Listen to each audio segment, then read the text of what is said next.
एक समय की बात है। एक गांव में एक गरीब बुढ़िया रहती थी।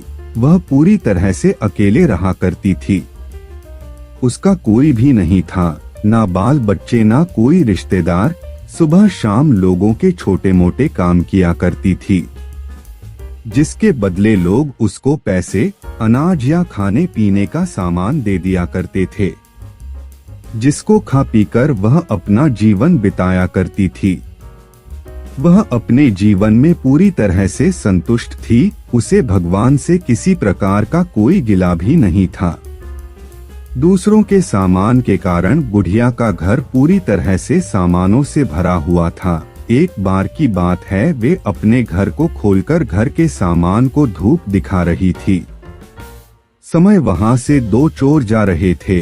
जब उन्होंने देखा कि बुढ़िया के घर में तरह तरह का सामान भरा हुआ है, तो उन्हें बड़ा लालच आया और वे सोचने लगे कि इस घर में तो बुढ़िया अकेली रहती है, क्यों ना हम आकर इसके घर को ही साफ कर दें। माना कि सामान पुराना है, लेकिन कुछ तो पैसा मिलेगा और यह बुढ़िया अकेली हमारा कुछ बिगाड़ भी नहीं पाएगी। चोरों ने बुढ़िया के घर को अच्छी तरह से देख लिया और समझ लिया कि उन्हें किस तरह से बुढ़िया के घर की सफाई करनी है। उसके बाद चोर अपने घर वापस चले गए। बुढ़िया बेचारी को सपने में भी यह ख्याल नहीं आया कि उसके घर में भी कभी चोरी हो सकती है, क्योंकि उसके घर में तो खुद के उसके कपड़े तक उसके नहीं थे। सब कुछ गांव वाले उसे दिया करते थे, जो वह अपने घर में रख लेती थी। खैर कुछ दिन बीत गए और एक दिन रात में चोर अपने दो साथियों को लेकर बुढ़िया के घर पहुंच गए। कमाल की बात यह थी कि उस दिन सरपंच ने बुढ़िया को चावल, दूध और चीनी दी थी और बुढ़िया बहुत खुश थी। बुढ़िया ने खुशी खुशी अपने लिए खीर बनाई और खीर बनाकर वह उस खीर को चूल्हे पर रखकर सोचने लगी कि अभी तो खीर बहुत ही गर्म है, जबकि थोड़ी ठंडी हो जाएगी तब आराम से खाऊंगी। और अपने बिस्तर पर लेट गई और खीर के ठंडा होने का इंतजार करने लगी। लेटे लेटे उसे नींद आ गई और वे सो गई और जोर जोर से खर्राटे लेने लगी। चोर बाहर खड़े थे। बुढ़िया के खर्राटे की आवाज सुनते ही उन्होंने सोचा कि चलो अब रास्ता साफ हो गया और अब हम आराम से बुढ़िया का घर साफ कर सकते हैं। वह सब जल्दी जल्दी आकर बुढ़िया के घर में सामान तलाशने लगे, परंतु कमाल की बात यह थी कि उन्होंने जो देखा था वह बिल्कुल गलत था। बुढ़िया का घर तो सामान से भरा हुआ था, किंतु एक भी सामान साबुत नहीं था। हर सामान टूटा फूटा, पुराना और खराब था।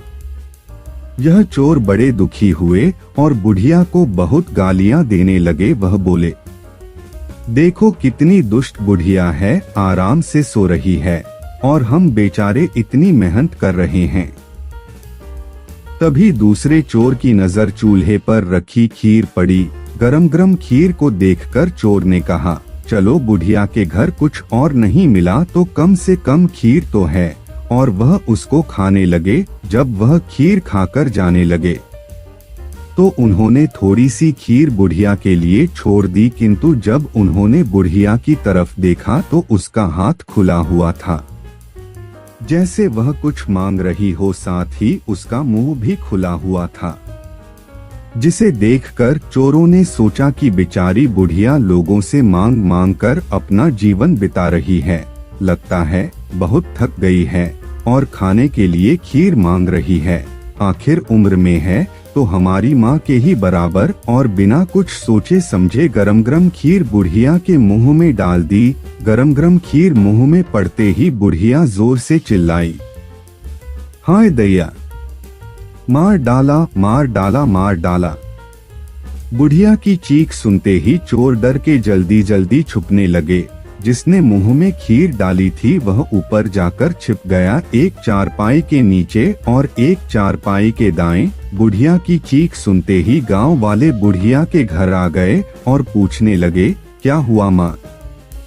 बुढ़िया बोली, मुझे क्या पता, ऊपर वाला जाने। यह सुनते ही ऊपर छिपा हुआ चोर बोला, अरे भला मैं क्यों जानूं, तुम्हारी चारपाई के नीचे छिपा चोर ना जाने। यह सुनते ही चारपाई के नीचे वाला चोर बोला, मैं ही क्यों जानूं, चारपाई के दाएं छुपा चोर क्यों ना जाने।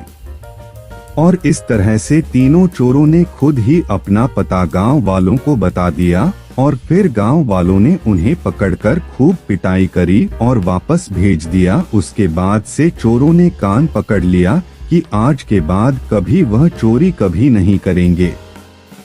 चोर चाहे जितनी भी कोशिश करे अपने आप को छुपाने की, लेकिन वह फिर भी पकड़ा जाता है। इसलिए हमें कभी चोरी नहीं करनी चाहिए और अपने बच्चों को यही सीख देनी चाहिए।